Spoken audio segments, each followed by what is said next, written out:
Efésios capítulo 1, versículo 1, versículo 13 e versículo 14.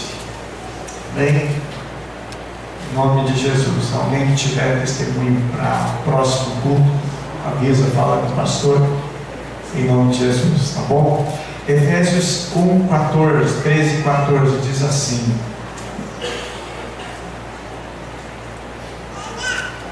em quem também vós, depois que ouvistes a palavra da verdade, o evangelho da vossa salvação, tendo nele fostes selados com o Espírito Santo da promessa, ao qual é o penhor da nossa herança, até ao resgate da sua propriedade, em louvor da sua glória. Amém. Oramos ao Senhor. Nosso Deus e nosso Pai querido, nós queremos te bendizer essa noite, pelo privilégio, pela honra que nós temos de estarmos aqui reunidos no teu precioso nome, Senhor, para te adorar, para te buscar, para te servir e para adorar o teu nome, Senhor. Não há ninguém além de ti, tu és o único Deus, aquele que com bondade e com sua misericórdia infinita nos alcançou. Assim, meu Deus, queremos te bendizer e te adorar no nome do Senhor. Amém e amém. Meus amados, podemos sentar e ouvirmos nesta noite o que Deus deseja para nós. Amém? Eu quero aqui começar falando com vocês sobre o que Deus, para que Deus nos vocacionou, nos elegeu, nos escolheu nele.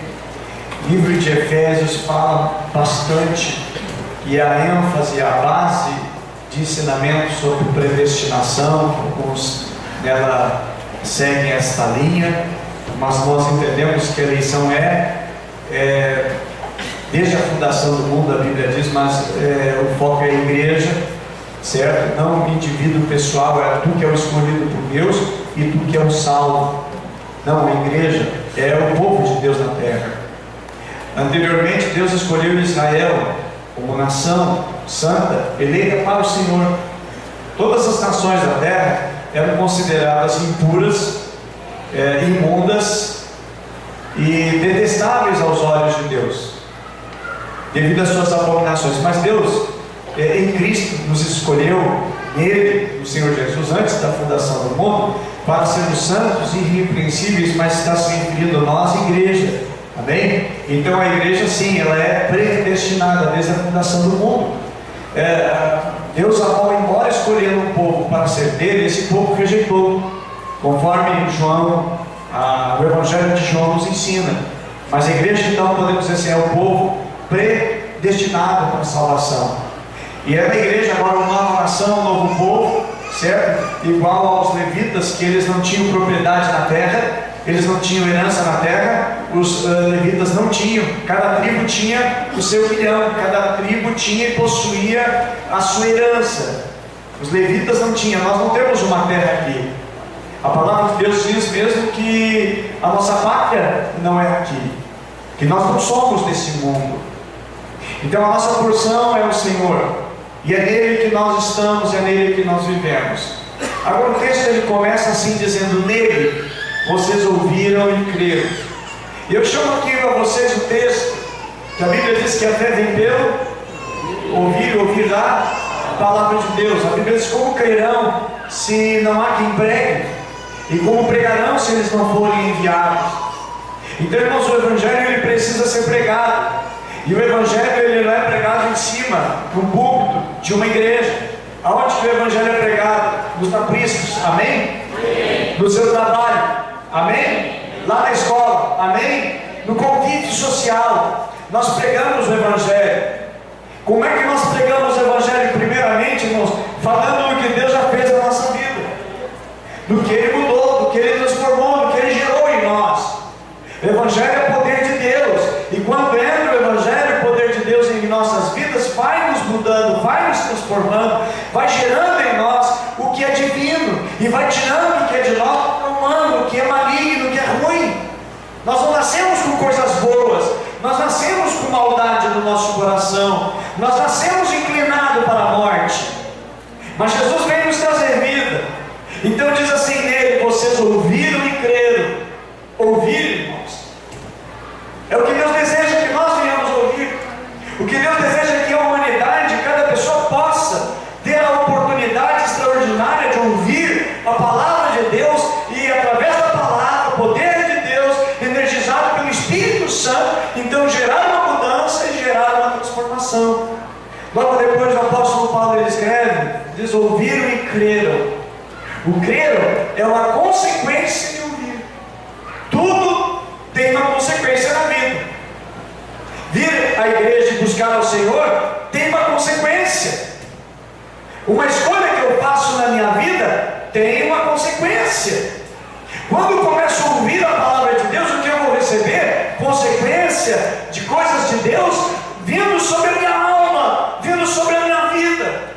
A consequência de eu ficar o dia inteiro escutando, perdendo tempo na frente de uma televisão, uma programação que não vai trazer conhecimento, edificar e construir nada na minha vida, não vai gerar agora a consequência de eu estar em contato com a palavra. Meditação, oração, leitura da palavra vai me edificar. O tempo que eu investir para ler a palavra vai construir, vai derrubar muralhas e fortalezas na minha alma, mas vai construir coisas de Deus na minha vida quando eu estiver em contato com a palavra de Deus. Por isso, amados, eu estimulo vocês: leiam a palavra de Deus, meditem na palavra de Deus. Se você disser: pastor, eu começo a ler e dá sono, repreende, vai, não desiste, persiste, prossiga, vai em frente, certo? Tenha um planejamento de leitura bíblica para a sua edificação. Então diz: vocês ouviram e creram. Então, quando nós abandonamos a Deus, também temos consequência. Quando nós escolhemos cultuar ao Senhor, nós temos consequência. Logo depois diz: vocês ouviram e creram. E diz assim, na palavra da verdade. Infelizmente, muitos creem em mentiras, muitos creem em engano, muitos vão atrás de filosofias, de pensamentos, ideologias, e começam a se afundar ou atrás dos seus pensamentos. Eu acho que é assim. Meus irmãos, diante da palavra de Deus não tem eu acho, mas sim o que Deus diz, assim diz o Senhor. O que tem a palavra de Deus para a nossa vida e que vai ser sempre a nossa direção. A Bíblia é a nossa bússola, ela que vai nos nortear e mostrar sempre o caminho. Logo depois o apóstolo também diz: o Evangelho que o salvou. Evangelho, irmãos, também podemos considerar como verbo as boas novas. É o Evangelho que traz o entendimento da salvação. E logo depois então ele diz: vocês foram selados com o Espírito da promessa. Eu quero deter aqui um pouco. Vocês foram selados com o Espírito Santo da promessa. O que é ser selado? Vamos usar o que nós entendemos. Por exemplo, você já recebeu uma carta e naquela carta tem um selo. Você vai colocar uma carta no correio, você precisa selar a carta. É o que nós entendemos, é o pouco que nós conhecemos. Porém, o selo antigamente, certo? Ele tem uma profundidade e uma utilidade bem maior do que simplesmente mandar um documento, enviar um documento, ou receber algum documento, ou algum impresso pelo correio. Entre os judeus, os que eram devotos de outras nações, eles cultuavam a divindades, a outros deuses. E cada um que cultuava a divindade da sua nação, eles colocavam sobre a vida deles uma marca para identificar que eles eram adoradores daquela divindade. Os que eram adoradores, por exemplo, de Astarote, de Baal, de Aserá, eles recebiam uma marca que era a marca daquela divindade. E era uma espécie de tatuagem, que assim assinalava que ele pertencia a determinada divindade. Isso era uma espécie de selo. Os judeus consideravam a circuncisão, o cortar a pele do prepúcio ou do pênis, aquela pele, o cortar, isso é a circuncisão. Eles consideravam aquilo ali para eles como um selo de que eles pertenciam à divindade, ao nosso Deus. Então o selo mostrava a identificação. Na área rural, por exemplo, é normal você ver um animal, certo? Um bovino, ele marcado, um boi, um cavalo, marcado com a marca da fazenda, ou a marca do proprietário da fazenda. E aquela marca é colocada em todos os animais para mostrar e comprovar que aquele animal ele tem um proprietário, que ele tem um dono, que é o responsável, que é o dono daquele animal. O selo, irmãos, era também uma garantia e uma negociação e um negócio entre uma pessoa e outra. O selo ele informava, ele era utilizado também dessa maneira. Então eu quero dizer, irmãos, que o selo mostrava e comprovava a propriedade. A Bíblia diz que nós somos o povo de Deus comprado e nós somos propriedade exclusiva de Deus, amém? Amém. Somos selados. Então precisamos de um selo. E a Bíblia diz que nós somos selados com o Espírito Santo da promessa. Eu quero dizer, irmãos, que servir a Deus é um privilégio. Alguns, infelizmente, não servem a Deus. Eles servem ao traficante, eles servem ao vício, eles servem à prostituição, eles servem ao Deus da sua vida, que é o Deus Mamon, que é, quem sabe, o seu trabalho, é o seu Deus. O mundo é o seu Deus. E infelizmente alguns não têm entendimento, acham que servir a Deus, aquele que é um crente, aquele que serve ao Senhor Jesus, é uma vida chata. Mas, irmãos, é uma bênção servir a Deus, amém? Por que é uma bênção? Irmãos, porque primeiro, nós somos abençoados pela pessoa mais importante do universo, que é o nosso Deus, amém? Segunda coisa, é uma bênção servir a Deus, porque somos abençoados com a bênção mais importante do universo, que a Bíblia diz, com toda sorte de bênção espiritual em Cristo Jesus. Terceiro, nós somos abençoados através da pessoa mais importante do universo, que é o Senhor Jesus, amém? E quarto, nós somos muito amados por Jesus. A Bíblia diz que nós somos a menina dos olhos de Deus, ou seja, a pupila. E a pupila é a parte mais sensível do corpo, é também a parte mais frágil, é a parte mais delicada.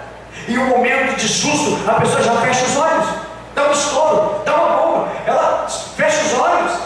O susto imediato é uma maneira de proteção. Se vê alguma coisa, esconde o rosto. Será que está escondendo a testa, o cérebro? Querendo esconder o nariz, a boca, o queixo? Não, os olhos, para esconder o que é mais sensível, que é a pupila. E a Bíblia diz que você, meu irmão, é a pupila dos olhos de Deus, a menina dos olhos de Deus.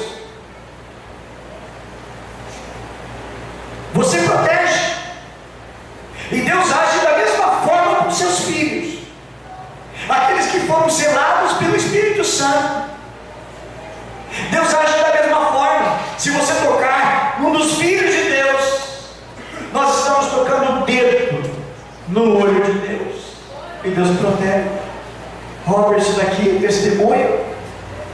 Alguém que é amado por Deus, somos amados por Deus. Enfrentamos intempéries e adversidade, mas o Senhor está conosco, amém? Agora, irmãos, a Bíblia também diz em Efésios que nós fomos adotados para sermos filhos, e adotar é uma transferência de uma família para outra. A família que tinha legalidade, propriedade, agora deixa de ter e passa para outra. Isso é uma adoção. Nós fomos transferidos da velha família de Adão a mãe que deixou seu filho no orfanato, abandonou seu filho na rua, não quis saber do filho. Agora de repente essa criança vai para a instituição e depois uma família adota, faz todos os documentos, agora é legalmente filho, porque é filho adotivo. Aí a mãe se arrepende e diz: eu quero meu filho de volta. Não consegue mais, porque foi de forma legal passado para outra família. E a Bíblia diz que nós fomos adotados por Deus. Hoje pertencemos ao Senhor, somos dele. E hoje, irmãos, mesmo que o diabo queira a sua vida de volta, você foi comprado pelo sangue do Cordeiro, você foi comprado por Jesus, você pertence a Jesus, e o diabo não tem mais direito legal sobre a sua vida. Toda a nossa dívida que nós tínhamos foi quitada, foi paga, não deve mais nada. Hoje nós temos o sangue divino, o sangue do Cordeiro de Deus, o sangue de Jesus, que morreu por nós no Calvário. Nos tornamos filhos. Eu acho tão lindo, irmão, porque temos uma passagem na palavra de Deus que fala sobre o filho pródigo. E o filho pródigo, ele tem um irmão, o irmão mais velho, que não está nem aí para ele. Eu faço um paralelo, um contraste na realidade com Jesus, o nosso irmão mais velho, porque ele é o primogênito da criação de Deus, ele é o primogênito dos filhos de Deus. Nós somos filhos, mas Jesus é o primogênito, ele é o primeiro. Jesus era o unigênito, agora ele é o primogênito. Jesus não é mais o unigênito, ele foi o unigênito, agora ele é o primogênito, porque nós nos tornamos filhos de Deus através dele. Mas Jesus, irmãos, ele veio até nós, desceu da sua glória e veio nos resgatar para nos levar ao Pai. O irmão do filho pródigo estava nem aí para ele. Eu sei que ele deu uma força para ele ir embora de casa. Ele não tem a preocupação: pai, eu vou atrás do meu irmão, eu vou buscar o meu irmão, vou trazer o meu irmão de volta. O filho pródigo, a história, o filho diz para o pai: pai, dá a minha parte da herança, eu quero sair. E ele sai, e a Bíblia diz que ele desperdiça tudo que ele tem, e chega a um estágio de fome naquele país, naquela nação, e não tendo o que comer, deseja ele comer o que os porcos comiam. E a Bíblia menciona que ele pensa em si mesmo, diz: olha, vou voltar para o meu pai, porque lá o empregado mais simples, pelo menos tem o que não tem nessa terra, pelo menos comida, tem um bom salário. O empregado mais inferior, lá o jornaleiro, diz: eu vou voltar. E ele retorna, e ele está retornando. Quando está no caminho, o pai avista ele, e o pai sai correndo e abraça, coloca um anel no seu dedo, coloca uma sandália nos seus pés, manda fazer uma festa. E quando está aquela festa, aquela alegria, o irmão mais velho está retornando. E o irmão mais velho pergunta: o que tem lá em casa? Que festa é esta? Diz: olha, teu irmão voltou. E ele se recusa a entrar na casa do pai. Ele rejeita entrar na casa do pai. E aí o pai vai lá fora para buscar, o filho entra, e ele disse: não, esse teu filho gastou o teu dinheiro com as prostitutas. A Bíblia nem fala que ele gastou com prostituta, mas ele já não gostava do irmão, já inventa mais coisas e acrescenta o que o texto não diz. Mas esse irmão mais velho não estava nem aí. Agora, irmãos, eu faço esse contraste porque Jesus, sim, ele se interessa por nós, porque ele deixou a sua glória celestial e veio habitar conosco para nos resgatar e nos trazer de volta para o Pai. Olha a diferença que tem. Adão não poderia, Adão, primeiro da criação, não poderia nos resgatar, porque foi por causa dele que nós saímos da presença de Deus. Não teria como. Então essa adoção, irmãos, que é feita através de Jesus, tem uma garantia. Versículo 14 diz que é a garantia, ou seja, é o penhor da nossa herança. O selo era uma garantia. O selo era uma força no documento, era uma autoridade, era uma autorização. Uma vez selado, ninguém poderia mexer no selo. Quando alguém foi selado, ou um documento foi selado, ninguém poderia mexer naquele selo. Nós encontramos isso em duas passagens na Bíblia. Uma, quando o rei Assuero assina o documento, e ele coloca naquele documento que os judeus poderiam ser mortos. E vai lá a rainha Esther agora para tentar mudar a situação, e ele não poderia desfazer o que foi feito. Nós encontramos um outro texto também, que é no livro de Daniel, quando nos diz que o rei Dário, através dos inimigos de Daniel, foram conversar com o rei e foram levar o rei por uma maneira enganosa, assinar um interdito de acordo com a lei dos medos e persas, para que ninguém adorasse nenhum outro Deus, ninguém fizesse nenhum outro pedido, a não ser para Dário, e fez dele uma divindade, que o rei era considerado, o imperador era considerado uma divindade. Então ali ele assinou que ninguém poderia durante 30 dias adorar nenhum outro Deus. O que aconteceu? Daniel, homem fiel, Daniel, homem justo, servo de Deus, e por servir a Deus a sua vida ia bem. O que aconteceu é que foi assinado e Daniel estava orando a Deus. E por Daniel orar, ele foi preso. Não apenas preso, foi sentenciado à morte, a ser colocado não dentro de uma cela, mas ser colocado na cova repleta de leões famintos. E Daniel orava a Deus, e o rei Dário gostava muito de Daniel, mas não tinha o que fazer, porque já estava assinado o documento estava selado. Uma vez selado, não poderia se mexer. Lembre-se também, Jesus quando foi sepultado, foi colocado no túmulo, o rei também selou a pedra em que foi colocado sobre o túmulo. Ou seja, ninguém poderia quebrar aquele selo, ninguém poderia tirar a marca daquele selo. E o selo que o rei usava era um anel de selar, e não tinha nenhum outro selo igual, não tinha um parecido. Era sempre o único e era exclusivo, e eles não poderiam quebrar e nem retirar aquele selo que estava na Bíblia. Agora, irmãos, o que significa esse selo para a nossa vida? E por que o selo nos faz vencedor? Porque conseguimos vencer, irmãos, através do selo. O selo, irmãos, é a autenticação de Deus. Certamente você que já fez algum negócio, você teve que ir lá no cartório e teve que fazer uma assinatura diante do cartório, e lá o cartório coloca o selo. Antes era só um carimbo, né? Mas depois veio também o selo junto. E agora então é selado o documento, comprovada a autenticidade. Então fala, irmãos, de algumas coisas a respeito disso, que o selo, irmãos, ele demonstra que a transação está consumada. Jesus consumou a sua obra de redenção na cruz. Ele nos comprou com o seu sangue.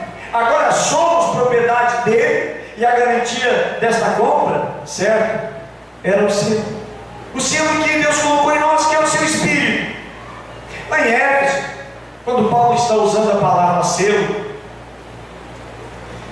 também lembra da história, ou como eram feitas as transações comerciais entre eles. Os compradores de madeira de Éfeso, quando compravam madeira que chegava lá no porto, eles colocavam selo na madeira, colocavam uma cera, tinha uma cera em cima da madeira, e eles colocavam o seu selo.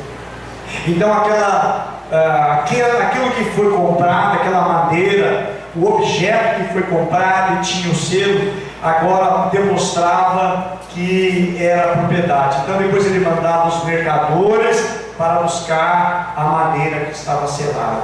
A Bíblia diz, irmãos, que nós fomos selados para o dia da redenção. Amém? E Jesus vai vir, vai nos buscar, e todos que são selados com o Espírito Santo serão salvos. Não é o fato de eu pertencer a uma igreja, de eu ter uma carteira de membro que me faz ser de Deus, mas é ser selado pelo Senhor. Eu quero trazer aqui algumas características que demonstram e comprovam como nós somos selados. Agora fala também do direito de propriedade própria e posse. Quando Deus colocou o seu selo sobre nós, Ele nos comprou para sermos propriedade, e a Bíblia diz, exclusiva dele. Lá em livro de Salmo, capítulo 2:7, diz, tu és meu filho, hoje te gerei. No momento que você entregou tua teu coração para Jesus, certo? Você foi aquele dia que você se tornou um filho de Deus, comprado, e naquele momento, quando você entregou a tua vida a Cristo, e o Espírito Santo, nesse momento, nesse ato, entra no teu coração, e aí começa agora uma vida com Deus, um andar com Deus, passa a entender as coisas de Deus, passa a compreender as coisas de Deus, porque se não tivermos o Espírito Santo, irmãos, nós não compreendemos, não conseguiremos compreender as coisas de Deus. O selo fala de segurança, o selo fala de proteção. O selo romano sobre a tumba de Jesus era a garantia que aquela tumba, que aquele túmulo não seria violado. Mateus capítulo 27, versículo 62 em diante, você pode ler depois. Assim, irmãos, nós pertencemos a Deus, o Espírito nos foi dado para estar para sempre conosco, e eu quero dizer, jamais vai nos dar, jamais vai nos deixar, e jamais o Espírito Santo vai ser retirado, exceto que nós não venhamos vigiar. O selo, irmãos, ele não é móvel, ele não é fixo, ele não é transferível. Uma vez que tirou, arranca, quebra e perde o valor do documento. Você pegar um documento, esse documento aqui é válido, mas eu vou tirar o selo dele, vou arrancar só o selo, não adiantou, certo? Realmente tirou o selo, você não vai conseguir, porque ele não vai ser inteiro, ele vai ser estragado, vai deteriorado, só se querer tirar um pedaço. Então o Espírito Santo, irmãos, ele não sai, exceto que eu não queira mais, exceto que eu faça uma opção na minha vida de não mais querer a Deus. Agora o selo, irmãos, também ele fala de uma outra verdade, que é a autenticidade. Assim como a assinatura do dono, o selo atesta a genuinidade do documento. Se alguém não tem o Espírito de Cristo, esse não é dele, nos diz lá em Romanos 8:9, que se alguém não tem o Espírito de Deus, não é do Senhor, não pertence ao Senhor. E o diabo vai trabalhar, irmãos, sempre vai trabalhar para tirar o selo, para tirar a garantia de que não somos o Senhor. Capítulo 38 de Gênesis nos fala ali uma passagem a respeito de um dos 12 filhos de Israel, chamado Judá. A história está falando a respeito de José, de repente dá uma pausa e fala a respeito de Judá. Eu quero ler com vocês Gênesis 38.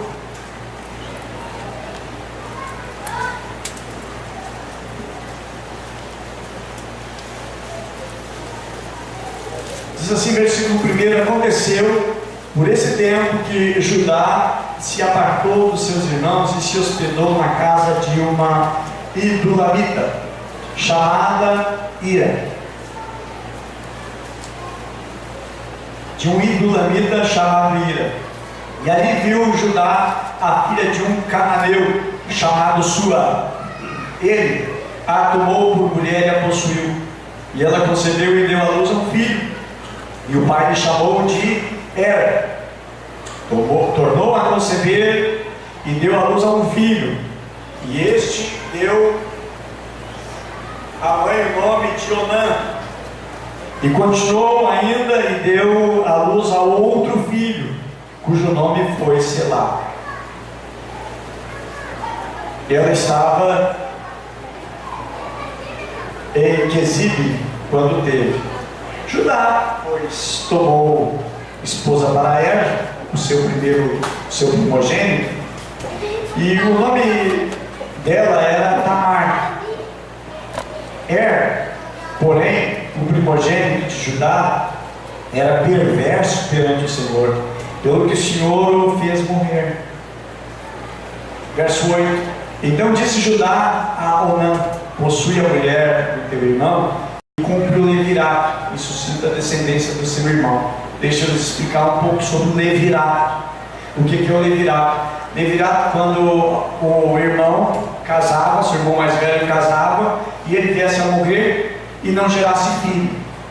Então o que acontecia? O irmão dele, mais novo, casaria com a viúva, com o propósito de gerar um filho na viúva, para que o nome do irmão que morreu não morresse, mas que tivesse continuidade, tivesse continuação da família.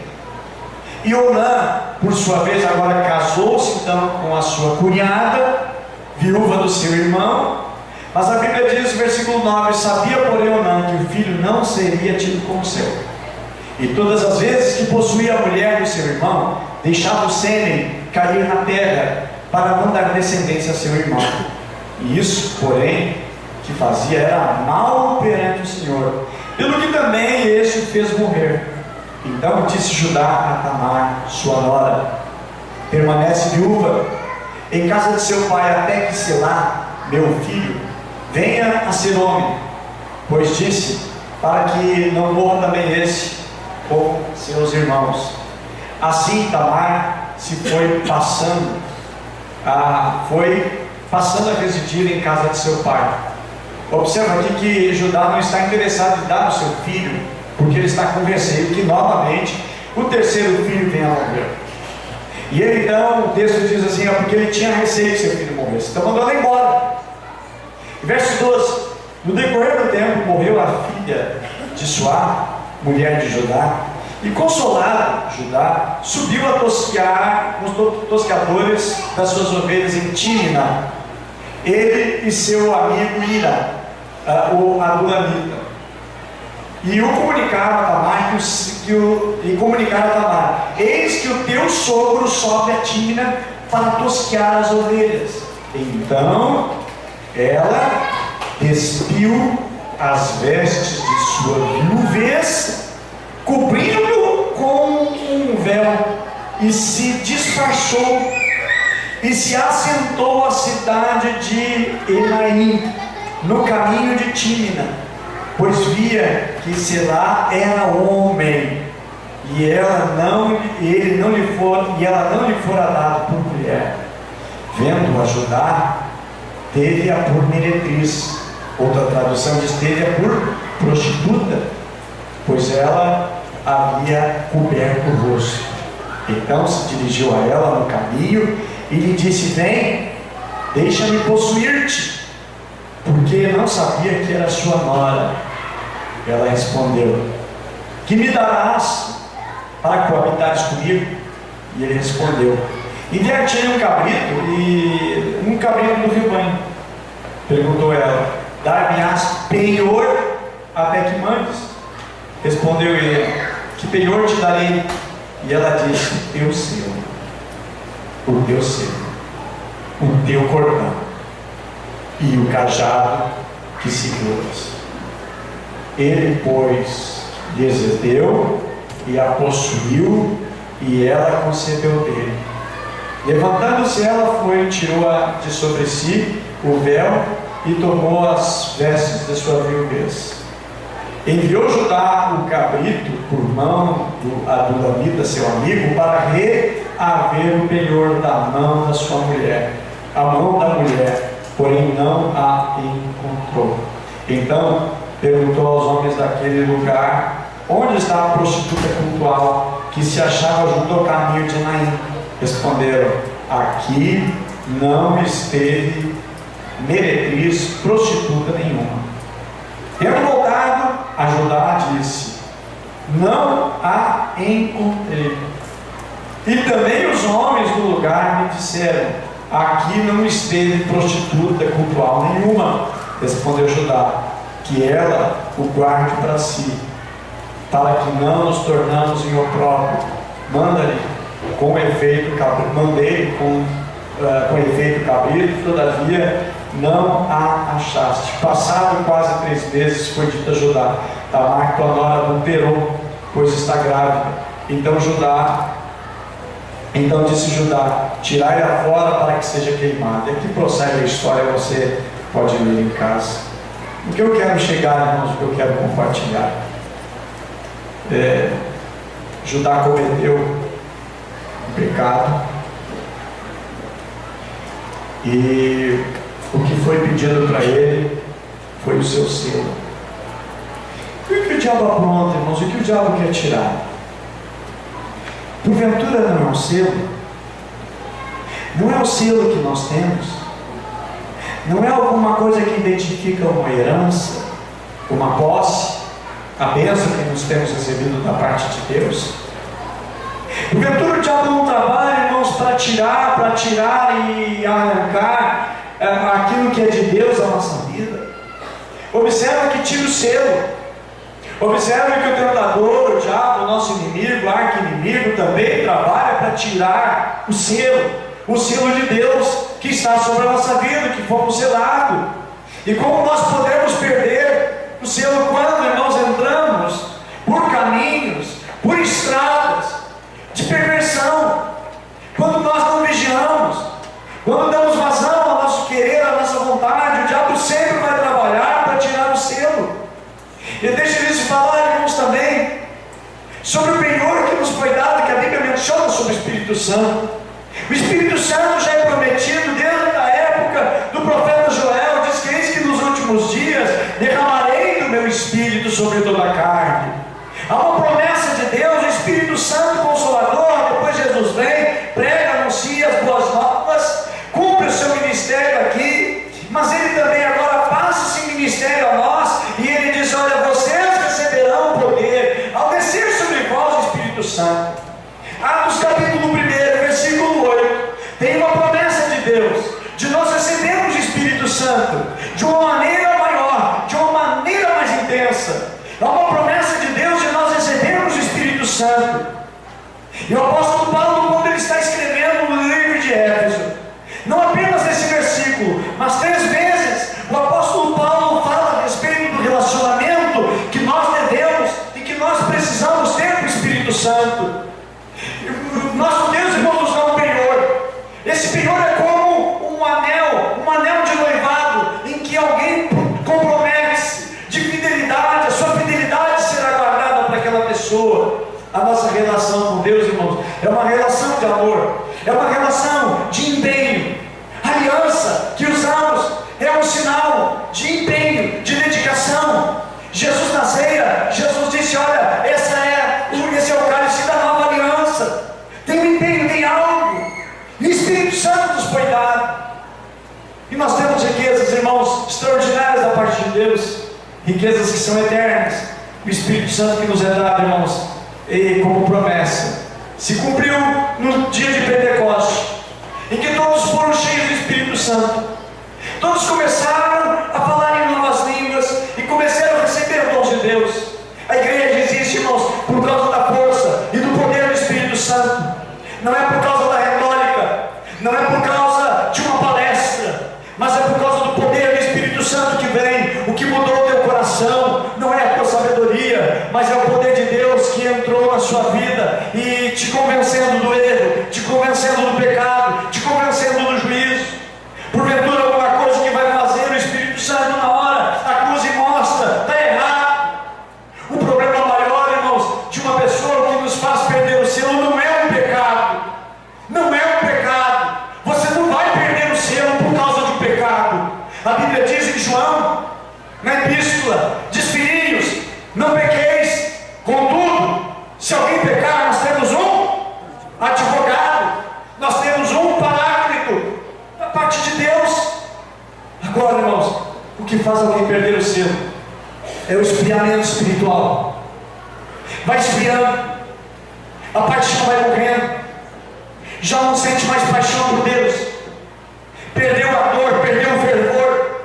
Aquela pessoa que antes era cheia da graça, cheia da unção, sede por Deus, desejo por Deus, agora está apagada, está fria, está gelada, já não tem o mesmo ânimo, já não tem mais o mesmo zelo. Porventura, o nosso Deus, na sua palavra, não nos diz: tenho porém contra ti que perdestes o quê?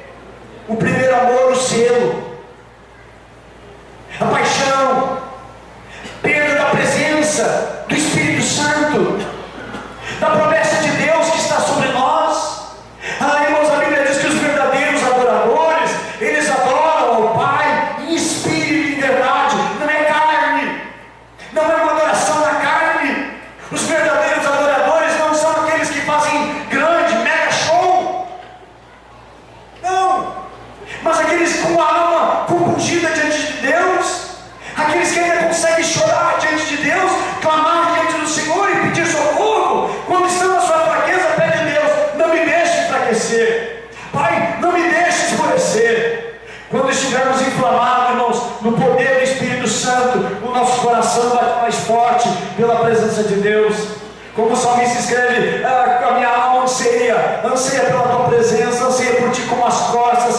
anseia, desejo pelas águas, não consegue viver sem água. Assim o nosso desejo, assim o nosso ardor, assim o nosso amor para com Deus. Não perca o seu, não perca o seu, com a qual nós fomos selados, que prova que somos filhos de Deus.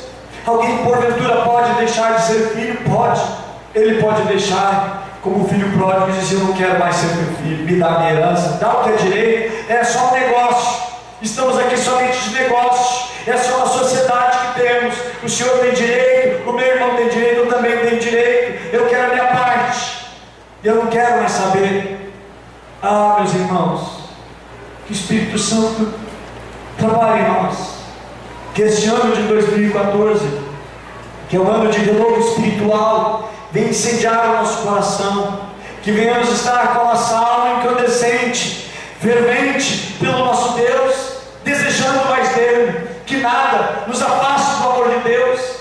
A Bíblia diz que nada pode nos separar do amor de Deus, nada pode nos separar do amor de Deus. Deus, como Pai, Ele não vai deixar que nada nos separe, mas eu posso deixar, eu posso trocar uma amizade pelo amor de Deus, eu posso trocar alguém que eu amo pelo amor de Deus, eu posso trocar qualquer outra coisa por causa do amor de Deus, e eu deixar esvair, eu deixar apagar essa chama. E eu quero aqui citar o capítulo 4, versículo 30, que o apóstolo Paulo escreve no livro de Efésios. Ele diz assim: não entristeça o Espírito de Deus. Irmãos, Paulo não está escrevendo para um líder de uma gangue. Paulo não está escrevendo para uma facção de bandidos. Ele está escrevendo para a igreja. Amém? Amém. Diga, ele está escrevendo para nós que somos igreja. E diz assim: ó, não entristeça o Espírito de Deus, não entristeça o Espírito Santo de Deus, com a qual vocês foram selados, diz a palavra. O texto repete: com a qual vocês foram selados. Não entristeçam o Espírito de Deus, com a qual vocês foram selados para o dia da redenção. Por que fomos selados? Para o dia da redenção, para o dia do chamamento. O que nos demove é uma paixão antiga, é um amor antigo, é uma fraqueza antiga. Sério, cuidado, vigie. Vigie para não entristecer o Espírito Santo. A Bíblia menciona, irmãos, que Deus tem ciúme de nós. Mas pastor, ciúme não é bíblico. Mas, irmãos, a Bíblia quer dizer que Deus tem zelo. Cuidado, você é de Deus, e Deus não abre mão de você para ninguém. Você não é um objeto caríssimo que Deus quer vender. Não, Ele te comprou, e só Ele sabe o valor que você tem. O diabo oferece para você 5 centavos por você, Deus oferece milhões, porque Ele nos ganhou e Ele nos pagou um preço muito alto. Ele sabe o valor e Ele sabe a importância que tem esse lixo que nós éramos, mas pela sua graça e pela sua misericórdia Ele nos amou. E Efésios capítulo 5, verso 18, a Bíblia nos diz: Deus deseja, irmãos, que nós sejamos cheios do Espírito Santo. A Bíblia diz lá, capítulo 5, verso 18: não vos embriagueis com vinho, na qual há libertinagem. Não, pastor, eu não me embriago. Tem uma vírgula que se chama encheios do Espírito. Encheios do Espírito. Você pode dizer: pastor, desde que eu entrei na igreja, eu nunca pequei, eu tenho vigiado, eu tenho cuidado, eu tenho feito a minha parte, eu tenho me conservado. Mas você pode estar cometendo um pecado, que é não estar se enchendo do Espírito Santo. Meus irmãos, podemos estar pecando por não nos encher do Espírito Santo. Podemos estar errando com Deus por não estarmos nos enchendo do Espírito Santo. Pastor, eu não estou fazendo nada de errado na minha vida. Mas você pode estar fazendo algo tão errado, não estar se enchendo do Espírito Santo. E a Bíblia diz: enchei-vos do Espírito Santo. Se eu estiver cheio do Espírito Santo, irmãos, como reflexo também da mensagem que foi pregada quarta-feira. Eu vou estar sempre em adoração. Se eu estiver cheio do Espírito Santo, eu vou estar sempre animado, eu vou estar sempre motivado, eu não vou estar me queixando de alguma coisa, de outra, mas sempre vou ter alegria no Espírito, porque o meu andar é no Espírito, e eu preciso andar no Espírito. Se eu estiver cheio do Espírito Santo, eu tenho prazer, eu tenho alegria de me consagrar ao Senhor, por tudo que Ele fez, por tudo que Ele está fazendo, por tudo que Ele está gerando, por tudo que Ele está produzindo. Se eu estiver cheio, se eu for me enchendo, irmãos, eu estou sempre buscando mais e mais, e me abastecendo mais e mais de Deus, e a vontade de Deus é o querer de Deus, que você seja, que nós sejamos cheios do Espírito Santo, porque nós somos selados no Espírito Santo, e Deus deseja derramar de maneira abundante sobre a nossa vida. Meu irmão, seja cheio do Espírito Santo, seja revestido do alto a baixo do Espírito Santo, que a tua mente seja pensar nas coisas de Deus, buscar as coisas do alto, se revestir de poder, porque revestido de poder o inimigo não pode contra nós. Não venda, não ceda, não larga o selo que Deus te deu. Judá não deu valor nenhum, desprezou o selo, ele não deu importância ao selo. Meus amados, vamos nos guardar para que o inimigo não tenha vantagem absolutamente nenhuma. Bem, se nós estivermos cheios do Espírito Santo, se nós conservarmos o que temos para que ninguém tome a nossa coroa, a nossa vida espiritual não vai ser superficial. E Deus não deseja que nós venhamos ter uma vida espiritual pequena, uma vida espiritual tosca, mas que sejamos cheios do Espírito Santo. Agora, irmãos, esse selo que Deus nos dá, que coloca o seu Espírito Santo, nos dá tremendo poder e autoridade. Jesus disse: olha, vos dou poder e vos dou autoridade. Sabe que Apocalipse, capítulo 20, verso 3, diz assim: lançou um abismo, o qual fechou e selou sobre ele, para que não enganasse mais as nações. Um selo, nem o diabo, na maior força, não pode tirar e não pode arrancar. Agora nós temos uma proteção extraordinária, que é uma proteção espiritual. Apocalipse capítulo 9, verso 4 diz que houve uma ordem ao anjo, para que não fizesse nenhum dano a nada, a ninguém que possuísse o selo de Deus. Diz: olha, não danifique, não maltrate, não gere prejuízo a ninguém que tenha o meu selo. Quando temos o selo de Deus, somos olhados por Deus, vigiados por Deus, guardados por Deus e somos mantidos por Deus. Apocalipse capítulo 7 fala sobre os 144 mil que são selados, descendentes de Israel. Fala que eles têm um selo. Porventura, irmãos, por acaso Deus não vai dar um selo para alguém que com coração sincero diga: Jesus, tu és o meu dono, tu és o meu Senhor, tu és o tudo da minha vida, eu quero mais de ti. Deus, irmãos, dará, a Bíblia diz, dará o seu Espírito a todos que pedirem. Então que Deus nos agracie, que o Senhor nos ajude, amém? Porque Ele imprimiu sobre nós o seu selo.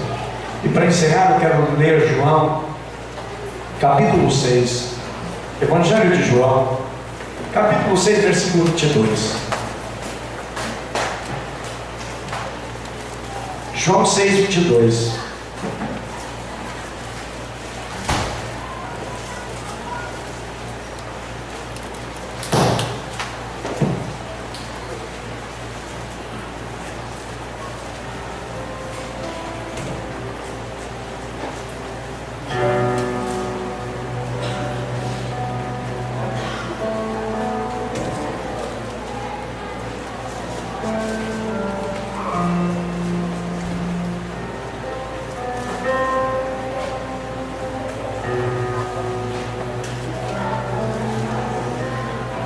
Graças a Deus. Bendito é o Senhor nosso Deus.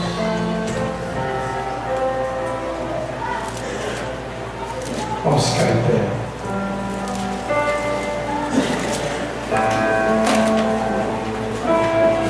Santificado é o nome do Senhor Jesus.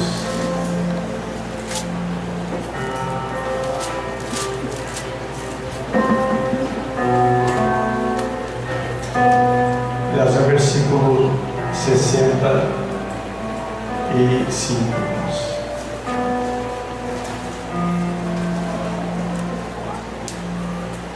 Vamos ler o versículo 62. Que será, pois, seguindo o Filho do Homem subir ao lugar de onde primeiro está? O Espírito é o que vivifica a carne. E o que é o que vivifica? A carne para nada provém. As palavras que eu vos tenho dito são Espírito e vida. O que eu tenho dito para vocês é Espírito. O apóstolo Paulo diz que a letra mata, mas é o Espírito que vivifica. O Espírito, irmãos, o Espírito Santo sempre esteve presente na obra de Deus desde a criação do mundo. A Bíblia diz que no início o Espírito Santo ele pairava sobre a face das águas, sempre esteve presente. Encontramos a palavra de Deus, irmãos, Deus agindo, Deus operando e Deus selando. Se é meu, selou. É meu esse, selou. Mas outro chegou, Deus selou. E Deus vai produzindo o seu selo em nós através do Espírito Santo. Desse lacre de segurança, desse agir e desse manifestar de Deus. O Senhor conhece aqueles que são seus através do selo. Não é pelo trabalho, não é pelo que faz, não é pelo que produz, mas é pelo seu selo. Sim, é pelo selo de Deus. A Bíblia diz: trabalhar não pela comida que perece, mas pela que subsiste para a vida eterna, a qual o Filho do Homem vos dará, porque Deus, o Pai, confirmou com o seu selo. O que me garante, irmãos, é o selo de Deus, e é o selo que transmite autoridade.